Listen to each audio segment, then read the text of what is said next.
The game. Dumb 90s CGI takes over the Enterprise. We start out with Riker on Risa flirting with a weird alien chick named Atana. She tosses his communicator out a window, then puts a weird prop on his head. And it starts up a game, if you can call it that, where you try to toss a disc into a cone. I could not believe how good that thing looked. So it was 1991. What kind of games were coming out then? Things did not look this shitty in games. And as he completes a level in this game, he receives pleasurable stimuli, which he could have done also just by having sex with this alien chick on Risa. And we get a really creepy shot of his face as it happens. After he gets back to the Enterprise, Picard says they are headed for the uncharted Phoenix cluster. There's a bunch of science teams that are joining them to check it out, and everybody's really busy. And Wesley will also be joining them on vacation from the Academy. And we haven't seen him since Final Mission, when he tried to kill Picard. In engineering, we're introduced to Robin Leffler, who Geordi has promoted to mission specialist, which means she gets an increase in awkward technobabble. She's played by Ashley Judd, who is in a bunch of stuff that I have not seen.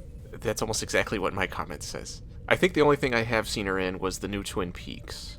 And Riker mentions to Geordi that he's brought back something that he has to try. He then goes to 10 Forward, where he makes fun of Deanna for being depressed, probably because she can read his creepy thoughts. She shows him her ice cream ritual, but doesn't mention eating it out of the most complex, unwieldy dish in the galaxy. And she tells him how much she likes chocolate in the most sexual way possible. And then he also mentions to her the game he brought back from Risa. Wesley beams aboard with his mummy-level haircut.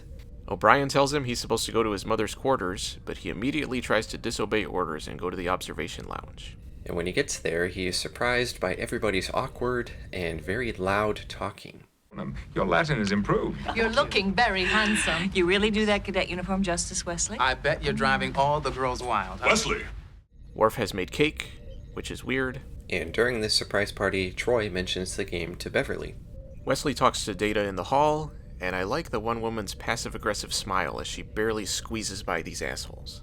In engineering, Wesley shows how the Academy is really teaching him how to be self-sufficient when he has to actually do something. Oh, you're kidding. The computer has to do this. No. Look. Leffler one-ups him on the best way to push buttons on the panels. And their interaction is expectedly awkward. If it was anyone else, he probably would have blown up at them for telling him how to do things, but since she's hot, he has a different reaction. And surprisingly, she seems to like him too. Beverly calls Data to sickbay to help her with something, but instead deactivates him, and she, Riker, and Troy start lasering his brain. Wesley talks to Picard about the Academy, and we get some silly anecdotes. Beverly calls Picard about Data, because he's supposedly malfunctioning, and Geordi says he can't figure out the cause. Riker tells him he looks like he needs to unwind and he can give him something to relax. And I hoped he was talking about that game. Wesley flirts with Leffler some more, and they agree to have dinner in 10 Forward. And she does that thing where she has all these personal rules that she continuously quotes out loud, which always makes me roll my eyes whenever it happens in anything. Beverly plays the cone game some more, and Wesley catches her in the act. This episode was clearly written by some pervert. She tries to get Wesley to play the game, but he is late for his date, so he says no. In 10 Forward, Leffler and Wesley are discussing the game and decide to run some tests, where they throw out a bunch of exhaustingly obvious exposition. Don't you think that's a little strange? Everybody playing it all the time? I wonder how it works. There's heavy synaptic activity all over the place. The effect seems centered around the frontal lobe. I wonder what happens after prolonged exposure. Serotonin levels are way off. That's the pleasure center of the brain. Correct me if I'm wrong, but this looks like a psychotropic reaction. Are you saying you think the game's addictive? Doesn't that area control higher reasoning? Wesley goes to Picard with his concerns, but doesn't notice that he's acting weird, or that one of the devices is sitting on a shelf right next to him, which he puts on as soon as Wesley leaves. Jeez, this episode's so good. Leffler and Wesley say that the only person who wouldn't be affected by this addictive game is Data. They go to check him out and find the laser damage and dump out more obvious exposition. He says the only two people on board who would know enough about Data to be able to do that are his mother and Geordi, but he hasn't been on the Enterprise for a while, so that was kind of a dumb assumption. And they suspect something nefarious is going on. Picard orders the crew to replicate more devices for distribution among more Starfleet personnel. And then he stares into the camera for 2 minutes straight.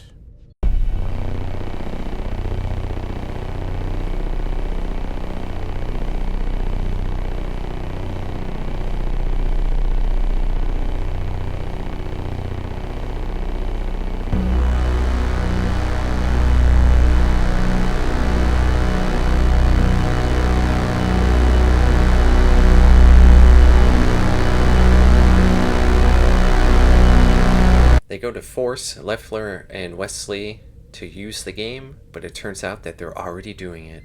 But then it turns out they're faking it, and just acting really goofy. The Enterprise communicates with another ship, and the captain turns out to be Atana. The woman from the beginning. And Picard tells her that the Enterprise has been secured. Wesley makes his way to engineering, and he acts as suspicious as possible as he does so. And he's not wearing the fake headset. The whole point of them faking it was to trick people, but he's walking around without it. I'm sure he would still be acting really obvious even if he was wearing it, though. I mean, he walks around looking at every single person and is like...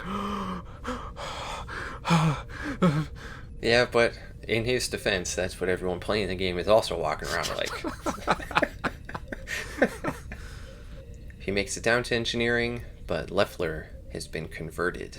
Riker and Worf show up to make him put on a device, but he executes some incredible acrobatic stunts and gets away. This whole section reminded me a lot of The Hunted. Worf is chasing Wesley through an air duct, and I laughed when Worf was struggling to open the door, and Wesley's pounding different buttons to try and, close the door faster, close the door harder? Because he's not repeatedly slamming the same button. It's different combinations of buttons. What is he doing? I thought it was funny the way Worf first pops out in that tunnel.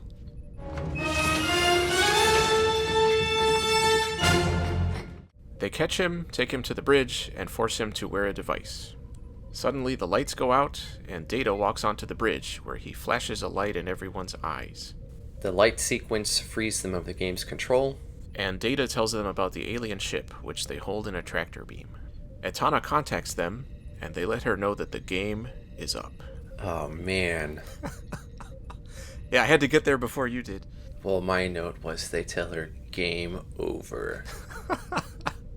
Okay, yeah, that definitely sounds more like something you would have said. So they send the alien ship to a starbase, and we don't hear anything about it ever again. And they continue on their way.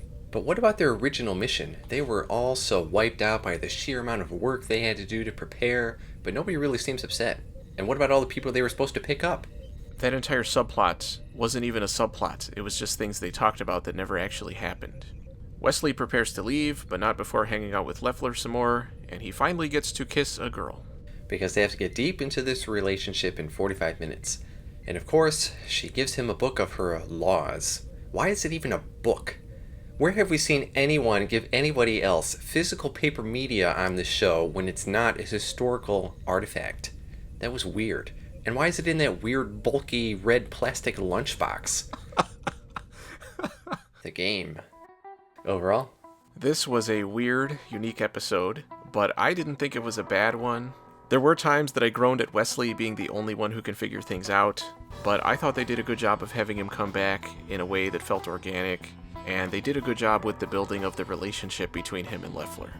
The idea to take over the Enterprise by having trusted people share a game with each other I thought was a good one, and I thought it was going to turn out that the Romulans were behind everything. It was a little weird that we didn't find out anything about Atana, but I thought that was an interesting approach to take, and I didn't mind it. You see, the way you say that... That's, yeah, as I say it, I don't know. The game itself was the goofiest thing I've ever seen in my life. And the camera work in those scenes alternated between really funny and really creepy. Having Wesley come back did make me realize that I'm completely indifferent toward him as a character, but if they had him and Leffler teaming up again, I think that would be cool. Unfortunately, I do know that she doesn't come back, which kind of sucks. Data coming in at the end was a really lame Deus Ex Machina, but I thought the things that worked helped pull the episode above the stupider things, and I gave it a B-. Are you serious? I didn't think it was great, but I enjoyed it. I mean, if you ask me, would I watch this episode again, the answer is yes. Although I would close my eyes for certain parts of it. Yeah, so you wouldn't get sucked into the game. Yeah, as soon as you said unique is usually used in a positive sense, so I knew our grades were going to differ. No, I think it depends. I think you're a very unique individual, Robert. There, that's a way to use it in a negative sense. I gave this one a D. It was an interesting way to try and take over the ship. But the fact that it was a game, and I imagine most of the writers and producers and cast only being aware of these video games as a fringe fad that was something their kids probably did not help this episode. And everybody knows that writing an entire episode centered around something you don't really know anything about is always a recipe for success. The Hardy Boys' Nancy Drew level of writing for Wesley and Loeffler was painful. How stupidly easy it was for some random-ass person to take control of the ship was a little frustrating. And if it hadn't been for Wesley and Loeffler, would they have taken over Starfleet itself? I hope Farmville or Candy Crush or whatever never makes it to the ship, because apparently that's all it takes to destroy the Federation. And when everyone was playing the game sitting down, they almost seemed catatonic.